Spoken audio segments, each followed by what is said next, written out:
Migrantlarni noqonuniy ishlatganlik uchun jarima miqdori keskin oshishi mumkin. Rossiyada Markaziy Osiyolik 2 kishi o'ldirildi. Ufa tumanida politsiyaga pora taklif qilgan muhojirlar qo'lga olindi. Moskva ko'chalarida o'zbekistonlik sayyohlik salohiyatiga oid videolavhalar namoyish etilmoqda. Migrantlarni noqonuniy ishlatganlik uchun jarima miqdori keskin oshishi mumkin. Bunday taklif bilan Mironov boshchiligida Adolatli Rossiya deputatlari chiqqan. Patentsiz migrantni ishlatganlik uchun taklif qilinayotgan jarimalar fuqarolar uchun 50 ming 70 ming rublgacha, hozir 5 mingdan 7 ming rublgacha, mansabdor shaxslar uchun 170 ming 350 ming rublgacha, hozir 35 mingdan 70 ming rublgacha, yuridik shaxslar uchun esa 800 mingdan 2 million rublgacha, hozir 400 mingdan 1 million rublgacha. Moskva ko'chalarida o'zbekistonlik sayyohlik salohiyatiga oid videolavhalar namoyish etilmoqda. O'zbekistonga xush kelibsiz mavzusidagi videolavhalar shahar aholisi va mehmonlarni Samarqand, Buxoro, Xiva va Shahrisabz kabi tarixiy shaharlar bilan yaqindan tanishtirmoqda. Peterdagilar endi sertifikatni qayerdan olishi mumkin? Rossiya hukumati qarori bilan Sankt-Peterburg shahridagilar faqat Aleksandr Ivanovich Gertsin nomidagi Rossiya davlat pedagogika universiteti migrantlarni imtihon olib sertifikat berish huquqiga ega. Manzil Sankt-Peterburg, Ligovskiy prospekti, 46-uy. Manzil Sankt-Peterburg, Krasnoga Tekstilshka ko'chasi, 10-12-uy, bino. Vaqtincha yashashga ruxsatnoma va doimiy yashashga ruxsatnoma uchun sertifikat olish joyi Leningrad viloyati, Vsevolozhsk shahri, Doroga Jizna shossesi, 20-uy. Moskvaning 8,6 aholisi mehnat migrantlari. 2024-yil yakuniga ko'ra Rossiya poytaxtida 1 million 142 ming xorijlik ishlagan. Moskva viloyatida bu raqam 396,2 ming. Peterda esa 226,5 ming kishini tashkil etadi. Migrantlar asosan qurilish, savdo va avtotransport vositalarini ta'mirlashda ishlayapti, deya yozadi ura.ru. Rossiyadagi migrantlarning eng ko'pi O'zbekiston fuqarolari.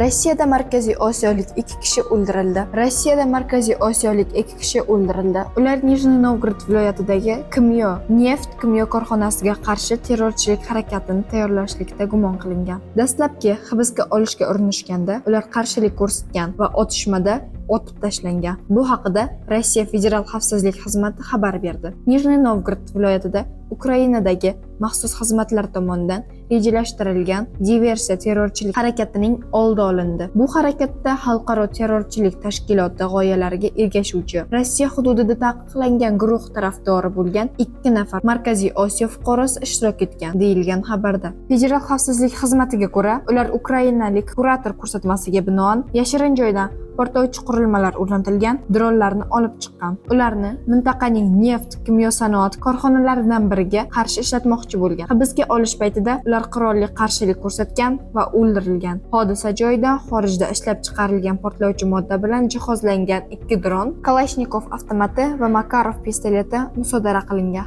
Gumonlanuvchilarning telefonida kurator bilan yozishmalari, shuningdek, portlovchi moddalar va o'qotar qurollar saqlangan yashirin joy koordinatalari aniqlangan, deyilgan rasmiy xabarda. Ularning Markaziy Osiyoning qaysi respublikasidan ekani haqida aniq ma'lumot berilmagan. Eslatib o'tamiz, avvalroq Rossiya poytaxti Moskva metrosini portlatib, shahardagi yahudiylar ibodatxonasida teraktlar uyushtirishni rejalashtirgan shaxs Federal xavfsizlik xizmati xodimlari tomonidan to'xtatilgan. Indoneziyada bomba haqida hazil qilgan ayol reysdan tushirib qoldirildi. U sumkasida bomba borligini aytib hazillashgan. Natijada samolyot parvozi 2 soatga kechikkan va ayol aviakompaniyaning qora ro'yxatiga kiritilgan. O'zbekistonliklar 9-may kuni bilan necha kun dam oladi? O'zbekistonliklar 9-may munosabati bilan necha kun dam oladi? Quyidagi kunlar dam olish kuni hisoblanadi. 9-may juma, xotira va qadrlash kuni, barcha xodimlar uchun dam olish kuni. 10-may shanba, haftasiga 6 kun ishlaydiganlar uchun ish kuni, 5 kunliklar uchun odatiy dam olish kuni. 11-may yakshanba, barcha uchun odatiy dam olish kuni. Ufa tumanida politsiyaga pora taklif qilgan muhojirlar qo'lga olindi. Noqonuniy operatsiya paytida ular huquqni muhofaza qilish organiga 20 ming rubl taklif qilishdi. Ufa tumanida politsiya xodimiga pora bergan kishiga nisbatan jinoiy ish bo'yicha tergov yakunlandi. Noqonuniy operatsiya paytida huquq tartibot idoralari xodimlari 3 ta mehnat muhojirini hujjatsizligini aniqlagan. Ular 20 ming rubl pora taklif qilishib, qo'yib yuborishni so'ragan. Bularning barchasi patrul mashinasini ichidagi kamera tomonidan yozib olingan. Muhojirlarga jinoiy ish ochilgan. Materiallar sudga taqdim etish uchun tayyorlanmoqda. Qaysi davlat fuqarolari ekanligi hozircha noma'lum.